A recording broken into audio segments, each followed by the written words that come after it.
오늘 본문은 아론과 그의 자손들이 제사장으로서 그들에게 돌려진 음식을 먹을 때 지켜야 할 규례에 대해서 말씀합니다.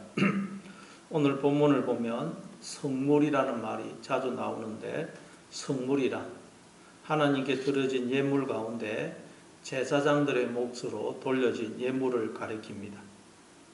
이게 그들의 음식이었습니다. 제사장과 가족들은 그 성물을 먹고 살았습니다. 제사장이 먹어야 하는 성물은 오늘날 왕같은 제사장인 성도가 먹어야 될 영적인 양식입니다. 우리도 여러분, 우리의 육체도 밥을 먹지 않으면 힘을 잃고 죽어가듯이 우리의 영혼도 양식을 먹지 않으면 기운을 잃고 죽어가게 됩니다. 우리는 날마다 영혼의 양식을 먹어야 됩니다. 그럴 때 우리는 왕같은 제사장으로서의 직분을 감당할 수 있습니다. 그럼 우리가 어떻게 할 때 우리에게 주어진 이 양식, 제사장인 우리에게 주어진 양식을 먹을 수 있을까요? 본문을 통해서 살펴보겠습니다. 1절 2절입니다. 여호와께서 모세에게 말씀하여 이르시되 아론과 그의 아들들에게 말하여 그들로 이스라엘 자손이 내게 드리는 그 성물에 대하여 스스로 구별하여 내 성호를 욕되게 함이 없게 하라. 나는 여호와이니라. 하나님은 아론과 그의 아들들이 성물에 대하여 스스로 구별하여 하나님의 성호, 즉 하나님의 거룩한 이름이 욕되게 하지 않게 하라고 말씀합니다. 여기서 성물이란 앞에서도 말씀드린 것처럼 제사장들에게 바쳐진 몫을 말합니다. 그 성물에 대하여 스스로 구별하라는 말씀은 하나님이 정해 주신 법도 안에서 그 음식을 먹으라는 말입니다. 그래서 하나님의 이름이 욕되게 하지 않게 하라고 말씀합니다. 그러니까 그들이 함부로 음식을 먹게 되면 바로 하나님의 이름이 욕되게 된다는 말씀입니다. 우리가 식사 초대를 받게 되어 음식을 먹을 때에도 예의를 지켜야 됩니다. 주인은 신경도 쓰지 않고 그냥 음식 먹는 데에만 정신이 팔려 있다든지, 음식에 대해서 맛이 없다고 불평을 한다든지, 식사 자리에서 고함을 지르고 행패를 부린다든지 하면 그건 큰 결례를 행하는 것입니다. 그러면 다시는 식사 초대에 그 식사 자리에 초대받지 못할 것입니다. 마찬가지로 오늘 우리는 다 왕같은 제사장으로서 하나님이 준비하신 식탁에 초대를 받은 것입니다. 마태복음 22장에 보면 한 임금이 잔치를 벌려놓고 손님을 초대하지 않습니까? 그게 하나님 나라라 그러죠. 그러니까 우리는 하나님이 모든 것을 준비해 놓으신 인생이라는 하나님 나라 잔치에 초대를 받은 것입니다. 그래서 우리가 태어나 보니까 모든 것이 다 준비가 되어 있지 않습니까? 하나님이 다 준비를 해놓고 우리를 초대하신 것입니다. 우리에게 주어진 모든 것은 다 하나님이 준비해 주신 것입니다.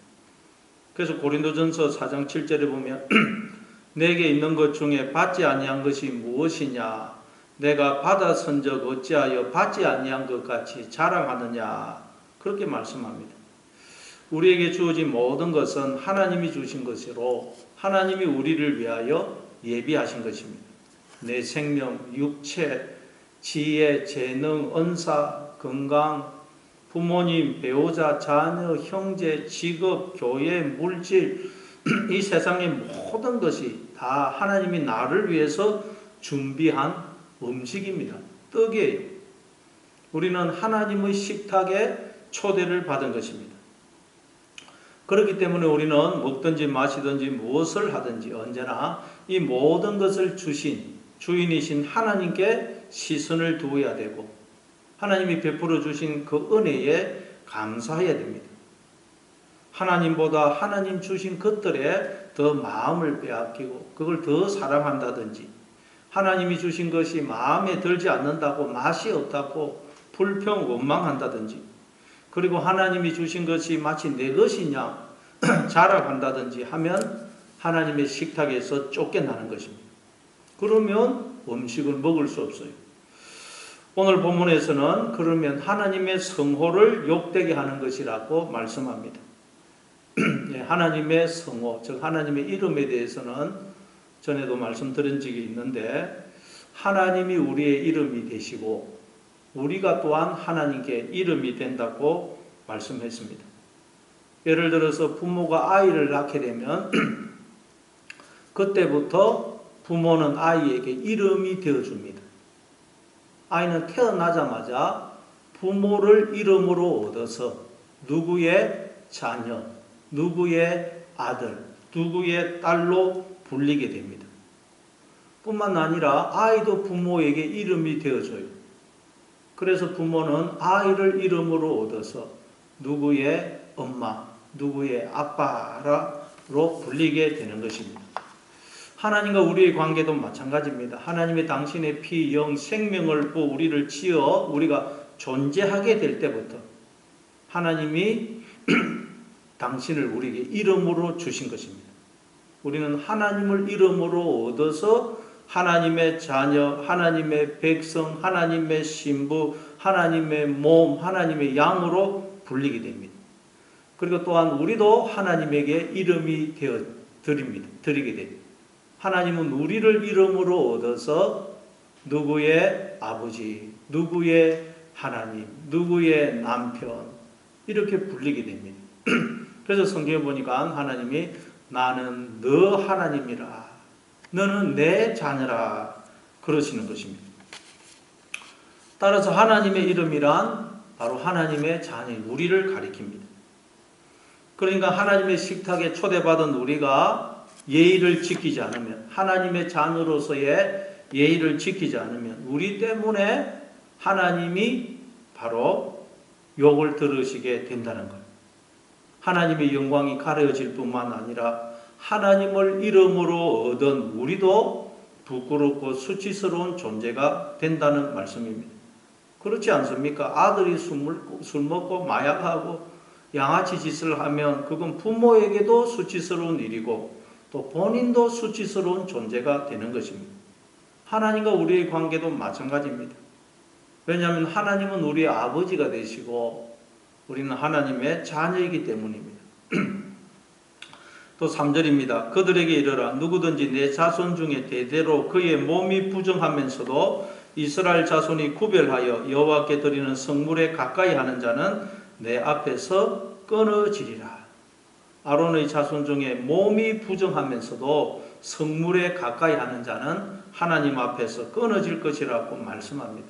성물이란 앞에서도 말씀드린 것처럼 제사장의 몫으로 주어진 음식을 가리켜요. 즉 하나님이 나를 위해 예배해 놓으신 모든 것을 말합니다. 그 성물에 몸이 부정한 채로 가까이 하면 하나님에게서 끊어진다는 것입니다. 하나님과의 관계가 단절된다는 말입니다. 그럼 우리가 어떻게 할 때 우리의 몸이 부정해지는 것일까요? 예. 그럼 우리가 어떻게 할 때 여러분 우리가 거룩해질 수 있습니까?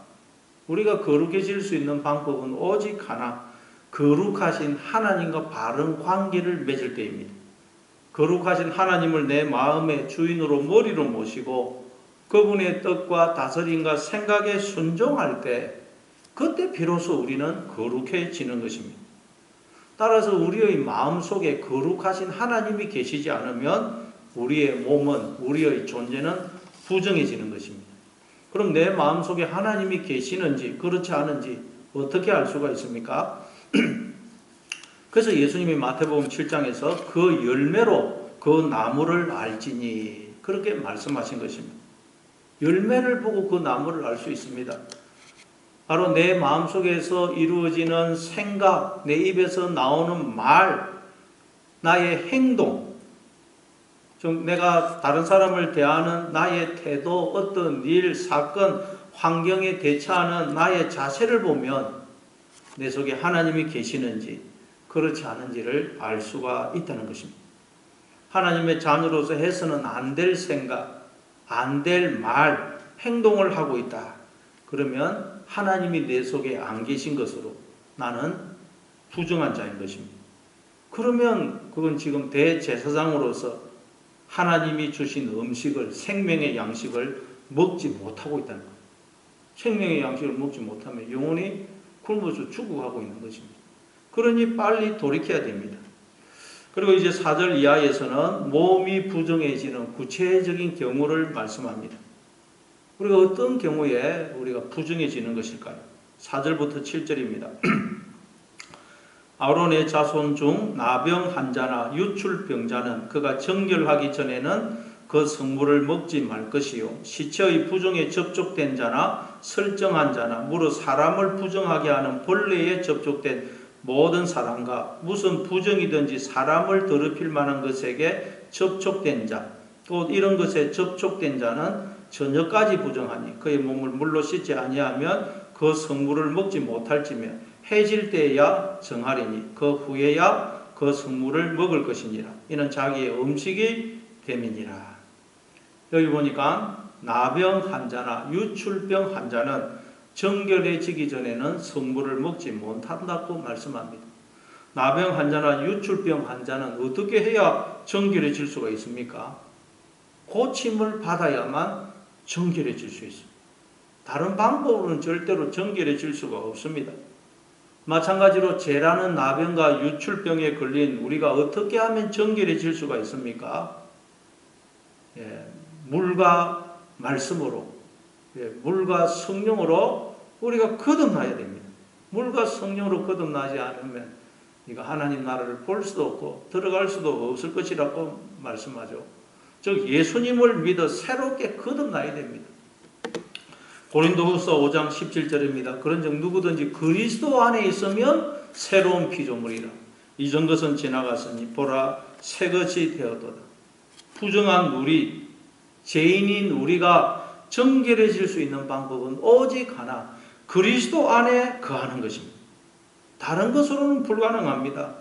아무리 울어도 눈물을 흘려도 아무리 결심을 해도 아무리 돌을 닦고 수양을 해도 안 됩니다. 오직 그리스도 안에 거할 때, 즉 주님이 나의 주인이 되어 나를 사시게 하실 때만 우리는 새로워지는 것입니다. 정결해지는 것입니다. 그러니 날마다 나는 죽고 그리스도가 나를 사시게 하시도록 나를 내어드림으로 부정한 우리가 새로운 피조물이 될 수 있기를 바랍니다. 그리고 시체에 접촉한 자, 설정한 자, 사람을 부정하게 하는 벌레나 모든 것에 접촉한 자는 저녁까지 부정하다고 말씀합니다. 그렇다고 저녁이 되면 저절로 정결해지는 것이 아니고 물로 몸을 씻어야만 정결해져서 성물을 먹을 수 있다고 말씀합니다. 그럼 오늘날 우리와 접촉하여 우리를 부정하게 만드는 이런 벌레나 이런 모든 더러운 것들은 무엇을 의미하는 것일까요? 우리와 접촉하면 우리를 더럽게 하기 때문에 우리가 멀리 해야 될 부정한 것들은 무엇일까요? 마태복음 15장 11절에서 예수님이 이렇게 말씀을 하셨습니다. 입으로 들어가는 것이 사람을 더럽게 하는 것이 아니고 입에서 나오는 그것이 사람을 더럽게 하는 것이니라. 입으로 들어가는 것은 음식을 말합니다. 그런데 우리의 육체는 밥을 먹지만 우리의 마음, 영혼은 의미를 먹습니다. 여기서 입으로 들어간다는 말은 두 가지 다 가르쳐요. 우리가 육체가 먹는 밥, 우리의 영혼이 먹는 의미, 그 둘 다를 가르칩니다. 우리가 밥을 먹듯이 우리가 무엇을 보고 듣고 경험하게 되면 마음속으로 그 의미를 이렇게 해석해서 받아들여요. 의미를 부여합니다. 생각을 하게 됩니다. 그 해석, 그 의미, 그 생각이 우리의 영혼이 먹는 양식인 거예요. 그게 말씀이고 영입니다. 그러고는 그걸 우리가 입으로 토해내게 되는 것입니다. 즉 말을 하게 되고 행동으로 옮기게 됩니다. 그걸 두고 예수님이 입으로 들어가는 것이 사람을 더럽게 하는 것이 아니고 입에서 나오는 그것, 네가 무엇을 보고 듣고 경험한 것을 네 마음으로 해석하고 판단하고 생각한 그것이 바깥으로 나올 때 그것이 너를 더럽게 한다는 거예요. 그러니까 여러분 우리가 보고 듣고 경험하는 것 자체가 이 세상이 우리를 더럽게 하는 것이 아니라는 말이에요. 그걸 우리가 어떻게 해석하고 의미를 부여하고 생각하느냐가 우리를 더럽게 할 수도 있고 정결하게 할 수도 있다는 것입니다. 그래서 부정한 것들로 인해 부정해진 자는 저녁이 되어 물로 몸을 씻어야만 정결해진다고 말씀합니다. 물로 몸을 씻는다는 말은 무슨 뜻이에요? 물은 말씀. 말씀으로 우리의 생각을 바꾸는 말이에요. 생각을 바꾸는. 그래서 그걸 뒤에서 한 번 더 설명합니다. 해질 때야 정할 것이다. 해가 져야 정할 것이라고 말씀합니다. 유대인들의 하루는 해가 지면, 저녁이 되면 하루가 끝이 나고 또 새로운 하루가 시작이 되어서 다음날 해질 때까지, 저녁까지가 하루가 됩니다. 따라서 해가 진다는 말은 새로운 하루가 시작되는 것을 의미합니다. 그러나 여러분, 새로운 하루가 시작된다고 해서 새날이 찾아오는 건 아닙니다. 어떻게 하면 새날이 시작될 수 있습니까? 내가 새로워지면, 내 마음이 새로워지면 새로운 날이 시작이 됩니다. 새날을 살게 됩니다. 그러나 내 마음이 새로워지지 않으면 아무리 또 다른 하루가 시작된다 하더라도 여전히 우리는 옛날을 살게 됩니다. 결코 새로운 날이 올 수가 없어요. 그럼 우리가 어떻게 하면 새로워질 수가 있습니까? 우리의 마음이 새로워질 수 있죠. 내 안에 있는 해와 달과 별들이 빛을 잃고 떨어져야 됩니다. 해가 져야 돼요, 해가.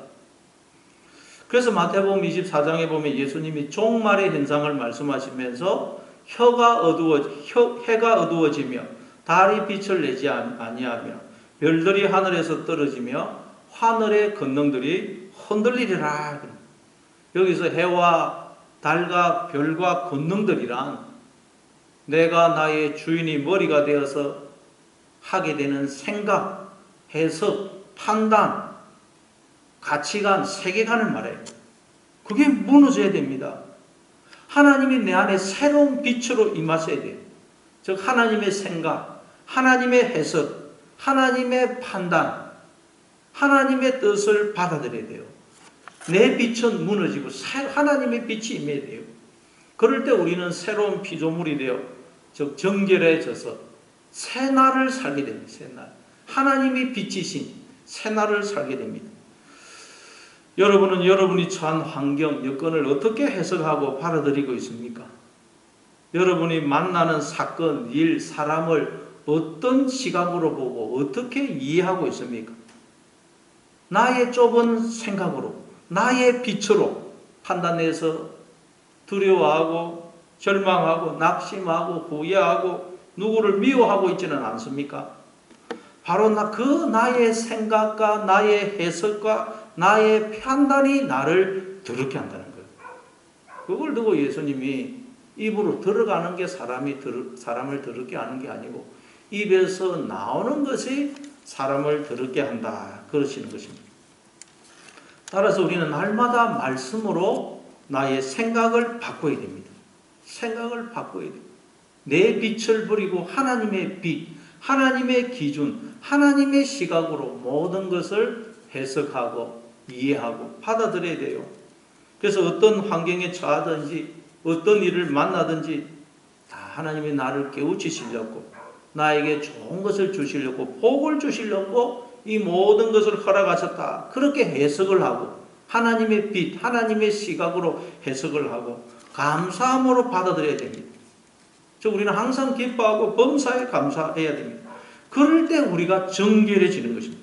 새로운 피조물이 되어 새로운 세상을, 새로운 날을 살게 되는 것입니다. 또 8절 9절입니다. 시체나 찢겨 죽은 짐승을 먹음으로 자기를 더럽히지 말라. 나는 여호와이니라. 그들은 내 명령을 지킬 것이니라. 그것을 속되게 하면 그로 말미암아 죄를 짓고 그 가운데서 죽을까 하노라. 나는 그들을 거룩하게 하는 여호와이니라. 또 시체나 찢겨 죽은 짐승을 먹음으로 자기를 더럽게 하지 말라고 말씀합니다. 이 말씀도 우리가 보고 듣고 경험하는 것을 내 기준, 내 빛, 내 시각이 아닌 하나님의 기준, 하나님의 시각으로 해석하고 판단하고 받아들이라는 말씀이에요. 그래서 나는 그들을 거룩하게 하는 여호와이니라 말씀입니다. 하나님은 우리를 하나님을 닮은 자녀로 양육하시는 분이라는 말이에요. 다시 말해 하나님은 우리의 삶에 모든 삶에 간섭을 하신다는 간섭. 이 사실을 기억하라는 거예요. 여러분, 우리가 자녀를 키울 때도 그렇지 않습니까? 자녀가 성인이 되어서 독립을 할 때까지 부모는 자녀의 모든 삶에 간섭을 합니다. 간섭 안 하면 안 됩니다. 만약 자녀가 부모의 간섭이 싫다고 집을 나가면 어떻게 돼요? 그 자녀는 제대로 된 인간으로 자랄 수가 없습니다. 마찬가지로 하나님의 간섭하심을 거부하지 말라는 거예요. 하나님이 언제나 내 삶을 간섭하고 계신다. 그 간섭은 나를 사랑하시기 때문에 나를 깨우치시고 나에게 복을 주기 위해서다. 이 시각으로, 이 하나님의 기준으로 내 인생을 늘 해석하고 의미를 부여하고 이해하고 받아들이자는 거예요. 이걸 거부해버리면 우리는 집을 나간 탕자처럼 되는 것입니다. 이처럼 우리는 여러분 무엇을 하든지 하나님을 의식하면서 해야 됩니다. 하나님이 나와 함께 하신다 하는 걸 늘 기억하고 매 순간을 살아야 돼요. 사람을 만날 때도, 일을 할 때도, 예를 들어서 식당에 들어가서 음식을 먹을 때도 마찬가지입니다. 큰 소리로 기도는 해놓고 서빙하는 사람들을 함부로 대하고 맛이 없다 이렇게 큰 소리 치고 그러면 안 되는 것입니다. 또 오늘 보면 10절부터 13절입니다. 일반인은 성물을 먹지 못할 것이며 제사장의 객이나 품꾼도 다 성물을 먹지 못할 것이니라. 그러나 제사장이 그의 돈으로 어떤 사람을 샀으면 그는 그것을 먹을 것이며 그의 집에서 출생한 자도 그렇게 하여 그들이 제사장의 음식을 먹을 것이며 제사장의 딸이 일반인에게 출가하였으면 거제의 성물을 먹지 못하되 만일 그가 과부가 되든지 이혼을 당하든지 자식이 없이 그의 친정에 돌아와서 젊었을 때와 같으면 그는 그의 아버지의 몫의 음식을 먹을 것이나 일반인은 먹지 못할 것이니라. 여기 보면 성물을 먹을 수 있는 사람과 먹을 수 없는 사람을 말씀해요. 제사장의 객이나 품꾼은 먹을 수 없어요. 그러나 종은 먹을 수 있습니다. 제사장의 딸도 출가하면 먹을 수 없지만 가부가 되든지 이혼을 당해 집으로 돌아오면 먹을 수 있어요. 그러니까 그건 누구든지 남자든 여자든 종이든 자유인이든 어른이든 아이든 어떤 신분이든지 상관없이 제사장의 식솔이 되면 성물을 먹을 수 있습니다. 마찬가지로 우리가 하나님 나라의 손님이나 객이 되면 우리는 하나님의 식탁에 참여할 수 없습니다. 우리는 하나님의 가족이 되어야 돼요. 종이 되어야 됩니다. 자녀가 되어야 돼요. 다시 말해 나는 하나님의 자녀다. 나는 하나님의 종이다 하는 걸 기억하고 주인 되신 하나님께 내 인생을 다 맡기고 하나님께서 시키시는 그 작은 일에 충성을 할 때 우리는 하나님의 식탁에 참여할 수가 있는 것입니다. 또 14절부터 16절입니다. 만일 누가 부지 중에 성물을 먹으면 그 성물에 그것의 5분의 1을 더하여 제사장에게 줄지니라. 이스라엘 자손이 여호와께 드리는 성물을 그들은 속되게 하지 말지니 그들이 성물을 먹으면 그 죄로 인하여 형벌을 받게 할 것이니라. 나는 그 음식을 거룩하게 하는 여호와이니라. 만일 부지 중에 부정한 채로 성물을 먹게 되었으면 거기에 5분의 1을 더하여 보상하라고 말씀합니다. 회개하라는 말씀이에요. 부지 중에 부정한 채로 성물을 먹는다는 말은 무슨 뜻일까요? 알지 못한 채 부정한 자로 성물을 먹는다. 여러분 예수님은 마귀가 네가 만일 하나님의 아들이어든 이 돌들을 명하여 떡덩이가 되게 하라. 그렇게 시험을 할 때 사람이 떡으로만 사는 것이 아니고 하나님의 입으로 나오는 모든 말씀으로 살 것이니라 라고 신명기 8장 말씀을 인용하시면서 그 마귀의 시험을 물리치시죠. 신명기 8장 2절 이하에 보면 하나님께서 우리로 광야 인생을 살게 하시는 목적이 뭐냐? 사람이 떡으로 사는 게 아니고 하나님의 입으로부터 나오는 말씀으로 사는 줄을 우리로 알게 하기 위해서라 그러죠. 떡은 뭐라 그랬죠? 하나님이 우리를 위해 준비해 놓으신 모든 것을 가리킵니다. 모든 게 떡이에요. 하나님 우리를 위해 주시는 모든 것이 떡입니다. 그러니까 여러분 우리는 인생을 통해서 하나님이 나에게 떡을 즉 생명과 만복을 주셔서 나를 존재케 하시면 나를 살게 하시는구나. 그러니 나는 생명과 만복의 근원 대신 하나님만 바라보고 하나님만 의지하고 하나님만 붙들어야 되는 것이구나 하는 것을 깨달아 하나님만 의지하고 붙드는 자가 되어야 된다는 것. 이게 하나님이 우리로 인생을 살게 하시는 광야 인생을 살게 하시는 목적이라는 거예요. 그런데 사람들이 하나님이 주신 떡, 하나님이 주신 모든 떡, 이 세상 모든 것이 떡이라고 그랬죠. 떡만 쳐다보고 그걸 우리에게 주셔서 살게 하시는 하나님은 모르더라는 거예요. 잊어버리더라는 거예요. 그 떡이 하나님이 주시는 것인 줄을 모르고 또는 뭐 마치 우연히 생겨난 것이냐, 자연이 또는 사람이 주는 것이냐, 또는 내가 내 힘과 지혜와 능력으로 만들어낸 것이냐 착각을 하더라고요.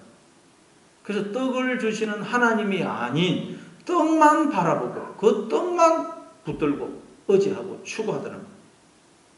이건 여러분 마치 엄마가 어린아이에게 갓난아이에게 젖을 주고 사랑으로 보살펴 줌으로써 어린아이가 살아가는데 어린아이가 그걸 알지 못한 채 야 나는 이 젖만 있으면 살 수 있네.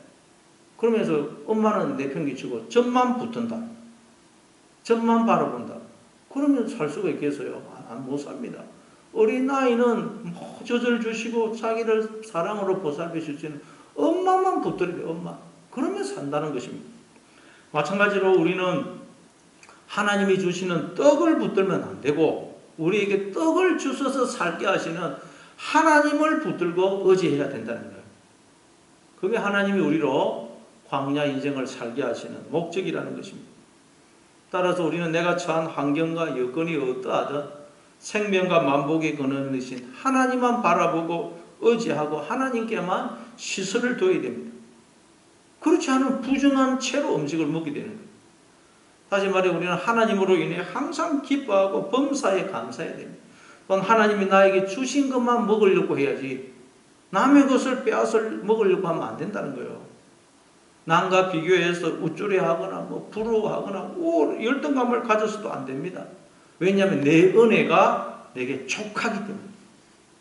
날마다 이 사실을 기억함으로 거룩한 양식을 먹으시는 하나님의 식탁에 초청받아 하나님과 함께 먹고 마시고 기뻐하고 즐거워하는 그런 영생의 삶을 살아가시는 여러분 다 되시길 바랍니다.